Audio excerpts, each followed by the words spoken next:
بسم اللہ الرحمن الرحیم۔ السلام علیکم ورحمۃ اللہ وبرکاتہ۔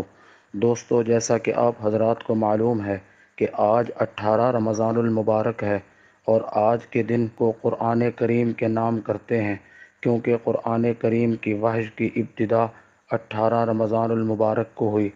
قرآن کریم کی تقسیم اس طرح سے ہے: پارے 30 ہیں، منزلیں 7 ہیں، اور قرآن کریم کی صورتوں کی تعداد 114 ہے، جن میں سے 86 صورتیں مکی ہیں اور 28 صورتیں مدنی ہیں۔ قرآن کریم کی آیات کی تعداد بعض ائمہ قرات کے نزدیک 6200 ہے، اور بعض ائمہ قرات کے نزدیک 6219، اور بعض ائمہ قرات کے نزدیک 6225 ہے۔ قرآن کریم کے الفاظ کی تعداد 76250 ہے، اور قرآن کریم کے حروف کی تعداد حضرت عبداللہ بن عباس رضی اللہ تعالی عنہما کے قول اور تحقیق کے مطابق 3,23,671 ہے۔ قرآن کریم مکی زندگی میں بھی نازل ہوا اور مدنی زندگی میں بھی نازل ہوا۔ قرآن کریم کے مکی زندگی میں نازل ہونے کے دنوں کی کل مدت 4,423 دن، اور مدنی زندگی میں قرآن کریم جو نازل ہوا اس کے دنوں کی کل مدت 3,535 دن ہے۔ قرآن کریم کے رکوعات کی تعداد 540 ہے، اور قرآن کریم میں سجدوں کی تعداد ایک روایت کے مطابق 14 اور ایک روایت کے مطابق 15 ہے۔ قرآن کریم کا نزول 2 مرحلوں میں ہوا۔ پہلے مرحلے میں لوح محفوظ سے آسمان دنیا پر، اور دوسرے مرحلے میں آسمان دنیا سے جناب حضرت محمد کریم صلی اللہ علیہ وسلم کے قلب اطہر پر تھوڑا تھوڑا کر کے نازل ہوا۔ قرآن کریم جب لوح محفوظ سے حضرت صلی اللہ علیہ وسلم کے قلب اطہر پر تھوڑا تھوڑا کر کے نازل ہونا شروع ہوا تو اس کی ابتدائی آیات مفسرین اور محدثین کے اتفاق کے مطابق سورہ علق کی پہلی 5 آیات ہیں، یعنی اقرأ بسم ربک الذی خلق، خلق الانسان من علق، اقرأ وربک الاکرم، الذی علم بالقلم، علم الانسان ما لم یعلم۔ ترجمہ یہ ہے: پڑھیے آپ اپنے رب کے نام کے ساتھ جس نے پیدا کیا۔ خلق الانسان من علق، اس نے انسان کو جمے ہوئے خون سے پیدا کیا۔ اقرأ وربک الاکرم، پڑھیے اور آپ کا پروردگار بہت ہی زیادہ معزز ہے۔ الذی علم بالقلم، جس نے انسان کو قلم کے ذریعے تعلیم دی۔ علم الانسان ما لم یعلم، اس نے انسان کو وہ کچھ سکھایا جو وہ نہیں جانتا تھا۔ قرآن کریم کی آخری آیت کون سی ہے؟ اس کے بارے میں چند اقوال ہیں۔ ایک قول تو یہ ہے کہ قرآن کریم کی آخری آیت سورہ بقرہ کی آیت نمبر 281 ہے: واتقوا یوما ترجعون فیہ الی اللہ، یعنی اس دن سے تم ڈرو کہ جس دن تم اپنے پروردگار کی طرف لوٹائے جاؤ گے۔ ثم توفی کل نفس ما کسبت وہم لا یظلمون، اور اس دن ہر جی کو پورا پورا بدلہ دیا جائے گا اور ان پر ظلم نہیں کیا جائے گا۔ اور ایک قول کے مطابق سورہ مائدہ کی آیت نمبر 3، یعنی الیوم اکملت لکم دینکم واتممت علیکم نعمتی ورضیت لکم الاسلام دینا، کہ آج کے دن میں نے تمہارے لیے تمہارا دین مکمل کر دیا اور میں نے تم پر اپنی نعمت پوری کر دی۔ ورضیت لکم الاسلام دینا، اور میں نے تمہارے لیے دین اسلام کو پسند کر لیا۔ یہاں پر ایک بات عرض کرنا چاہتا ہوں کہ تورات اکٹھی نازل ہوئی، زبور اکٹھی نازل ہوئی، انجیل اکٹھی نازل ہوئی، دیگر صحائف اکٹھے نازل ہوئے۔ یہی وجہ ہے کہ ان کا کوئی حافظ ڈھونڈنے سے بھی نہیں ملتا، بلکہ وہ زبانیں بھی اب مفقود ہو چکی ہیں، جبکہ قرآن کریم لوح محفوظ سے آسمان دنیا پر ایک مرحلے میں اور دوسرے مرحلے میں آسمان دنیا سے نبی کریم صلی اللہ علیہ وسلم کے قلب اطہر پر تھوڑا تھوڑا نازل ہوا۔ اس میں بظاہر حکمت یہ سمجھ میں آتی ہے کہ اگر قرآن کریم اکٹھا نازل ہوتا تو اس میں جلال ہوتا، کیونکہ قرآن کریم اللہ کی صفت ہے، اسی لیے نبی کریم صلی اللہ علیہ وسلم کے قلب اطہر پہ تھوڑا تھوڑا کر کے نازل ہوا، تاکہ نبی کے سینے کی ٹھنڈک اور نبی کے سینے کا جمال بھی اس میں شامل ہو جائے۔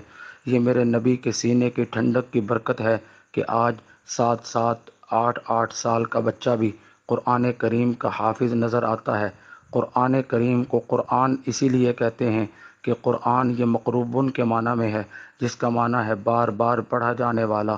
قرآن کریم کو بھی قرآن اسی لیے کہتے ہیں کہ یہ بھی بار بار پڑھا جاتا ہے۔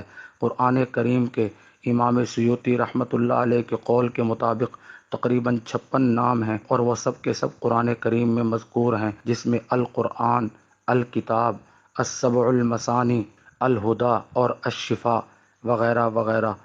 اور یہ بھی یاد رہے کہ رمضان اور قرآن کا باہم گہرا تعلق ہے، چنانچہ فرمایا شہر رمضان الذی انزل فیہ القرآن ھدی للناس وبینات من الہدیٰ والفرقان۔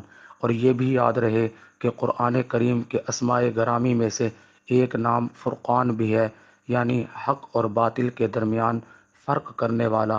قرآن کریم بھی حق اور باطل کے درمیان فرق کر دیتا ہے، اسی لیے اس کو الفرقان بھی کہا جاتا ہے۔ قرآن کریم کو جن لوگوں نے لکھا یعنی کاتبین وحی کی تعداد تقریباً 40 کے قریب ہے، جن میں سے نمایاں نام حضرت ابو بکر، حضرت عمر، حضرت عثمان، حضرت علی، حضرت مغیرہ بن شعبہ اور حضرت عبداللہ بن رواحہ، حضرت حذیفہ بن الیمان، حضرت خالد بن سعید اور حضرت معاویہ بن ابی سفیان رضی اللہ تعالی عنہم اجمعین۔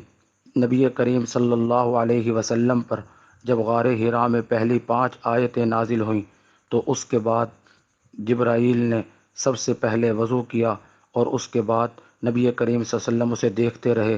پھر آپ نے وضو کیا، جبرائیل نے آپ کو 2 رکعت نماز پڑھائی، اس کے بعد آپ گھر تشریف لائے اور آپ نے سیدہ خدیجۃ الکبریٰ رضی اللہ تعالی عنہا کو سارا واقعہ سنایا۔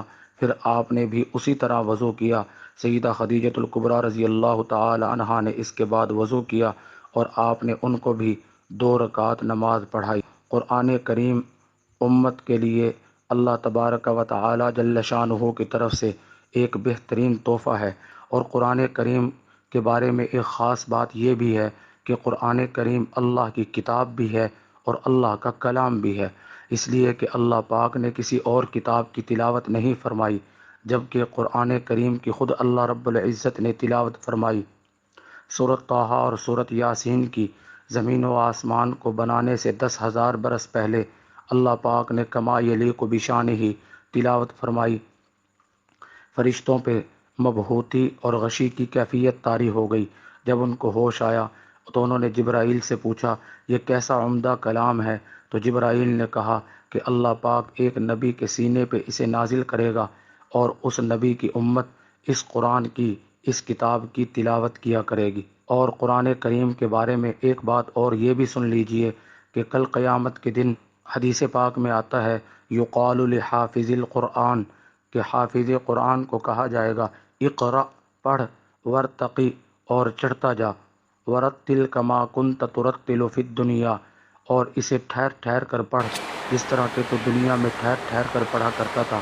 فإن منزلك عند آخر آیت تقرأها، بس تیری منزل وہی ہوگی، وہی آخری آیت جب تو پڑھے گا تو وہاں پر تیری منزل ہوگی۔ اس سے یہ معلوم ہوا کہ قرآن کریم کی تلاوت روز قیامت بھی ہوگی۔ ہاں یہ بات بھی یاد رہے کہ جنت میں بھی قرآن کریم کی تلاوت ہوگی۔ قرآن کریم کی خدمت ہر دور میں علماء کرام نے کی۔ قرآن کریم کی تعریف یہ ہے هو الکتاب المنزل علی الرسول المکتوب فی المصاحف المنقول عنہ نقلا متواترا بلا شبہۃ۔ قرآن کریم کے تواتر میں کسی قسم کا کوئی شک نہیں ہے، یہ نبی کریم صلی اللہ علیہ وسلم سے لے کر آج تک متواتر چلا آ رہا ہے، اور امت نے اس کی حفاظت میں حق ادا کر دیا ہے، اور قرآن کریم کی حفاظت کا ذمہ اللہ پاک نے خود لیا ہے۔ چنانچہ فرمایا انا نحن نزلنا الذکر و انا لہ لحافظون، ہم نے ہی اس قرآن مجید کو اتارا ہے اور ہم ہی خود اس کی حفاظت کریں گے۔ قرآن کریم کی بعض صورتیں مکی ہیں اور بعض صورتیں مدنی ہیں۔ اس سلسلے میں ایک وضاحت انتہائی ضروری ہے، وہ یہ ہے کہ قرآن کریم کچھ مکہ میں نازل ہوا اور کچھ مدینہ میں نازل ہوا، تو کون سی صورتیں مکی کہلائیں گی اور کون سی صورتیں مدنی کہلائیں گی؟ اس میں راجح قول یہ ہے کہ ہجرت سے پہلے جو آیتیں اور جو صورتیں نازل ہوئیں وہ مکی کہلائیں گی، اور جو آیتیں اور جو صورتیں ہجرت کے بعد نازل ہوئیں وہ مدنی کہلائیں گی۔ قرآن کریم کی سب سے آخری صورت وہ اذا جاء نصر اللہ والفتح ورأیت الناس يدخلون فی دین اللہ افواجا فسبح بحمد ربک واستغفرہ انہ کان توابا۔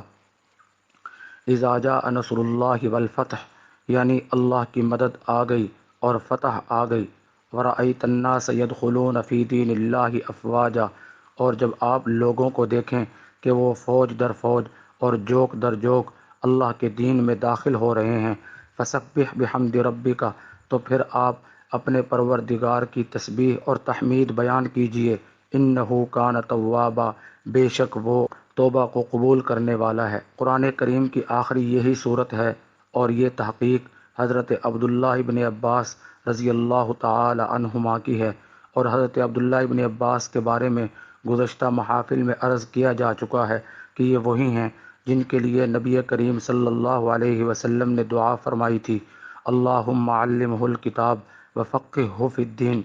قرآن کریم کے لوح محفوظ سے آسمان دنیا پر نازل ہونے کی کیا کیفیت تھی، انشاءاللہ اس کا ذکر شب قدر کی مجلس میں آئے گا۔ آج ہم نے اسی روایت کو بنیاد بنا کر بات کی ہے کہ جس کے مطابق 18 رمضان المبارک کو قرآن کریم کا نزول آسمان دنیا سے نبی کریم رؤوف الرحیم حضرت محمد مصطفیٰ صلی اللہ علیہ وسلم کے قلب اطہر پر نازل ہوا۔ اللہ پاک ہمیں قرآن کریم پر عمل کرنے کی توفیق عطا فرمائے، آمین ثم آمین، وما علینا الا البلاغ۔ والسلام علیکم ورحمۃ اللہ وبرکاتہ۔ Discuss Light Path Blind.